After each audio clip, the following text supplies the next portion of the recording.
Итак, перед нами страница из дневника или ежедневника некой девочки, которая хочет охмурить Мишу. И ее по пунктам расписанный план этого охмурения. Я бы дал этой девочке лет 10. Давайте разберем этот план и оценим его эффективность. На картинку вы посмотрели, далее я буду ее просто цитировать. Пункт 1. Всегда ходить с Мишей и садиться рядом. То есть, другими словами, проявлять активный интерес. Это сразу ошибка. Ничто не убивает интерес мужчины так быстро, как явная заинтересованность женщины. То есть он может, конечно, клюнуть на это, но продлится этот его интерес недолго, и формы примет уродливые. Не следует нашей героине проявлять активный интерес. Следует спровоцировать его на активный интерес. Образно говоря, если женщина начинает чуть-чуть рассказывать о себе, у нормального мужчины обязательно возникнет желание что-то уточнить. Это не значит, что нужно бесконечно говорить о себе.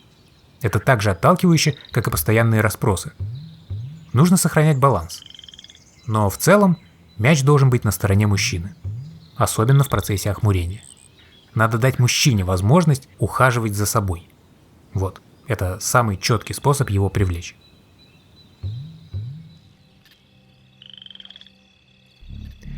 Второе. Придумать много шуток. И сразу третье. Иметь чувство юмора. Почему это два разных пункта? Как я понимаю, придумать много шуток – это иметь некий арсенал, которым в подходящие моменты отрабатывать по Мише. Иметь шутку про физру, про домашку, про физичку. А иметь чувство юмора – это о том, чтобы смеяться над его шутками. И это очень верно. Девочка, которая может смешно пошутить – это очень привлекательно. Но в иерархии, так сказать, мужских ценностей ее способность понимать и разделять твой юмор важнее, чем способность самой смешно шутить. Четвертое. Красиво одеваться и ходить с новой прической каждый раз. Красиво одеваться – это безусловно. Тут сложно что-то возразить. С прической сложнее. Частая смена причесок, безусловно, обратит на тебя внимание, но, возможно, мудрее будет узнать, какая прическа нравится этому Мише, и действовать уже в этих рамках.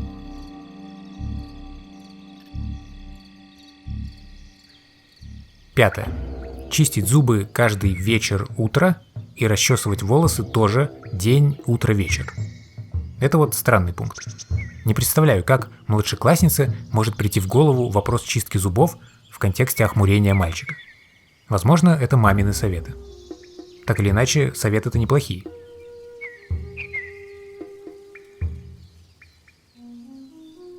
Шестое. Быстро бегать. Этот пункт написан другим цветом и, наверное, добавлен позже. Видимо, что-то случилось. Скажем, во время перемены Миша решил сбегать до палатки, зачем-нибудь. Наша героиня захотела сбегать с ним, но быстро выяснилось, что Миша бегает гораздо быстрее. Насколько мальчику важно, чтобы девочка не уступала ему в физических способностях? С одной стороны говорят, что сила женщины в слабости, а с другой, мне почему-то кажется, что это начинаешь больше ценить с возрастом. Слабость женскую. А вот именно мальчик может быть впечатлен и привлечен неожиданной физической компетенцией девочки. Это можно сказать и о других, чисто мальчуковых вещах. Скажем, если девочка хорошо играет в видеоигры или лихо лазает по деревьям, для мальчика это может быть таким «Воу, а она классная». Она не только вот в этом параллельном женском мире хороша, но и в моем что-то из себя представляет. Будем надеяться, что сегодня эта девочка отточила искусство охмурения мужчин, и даже если с тем Мишей ничего не вышло, нынче ее чар не избежать никому. Такие дела.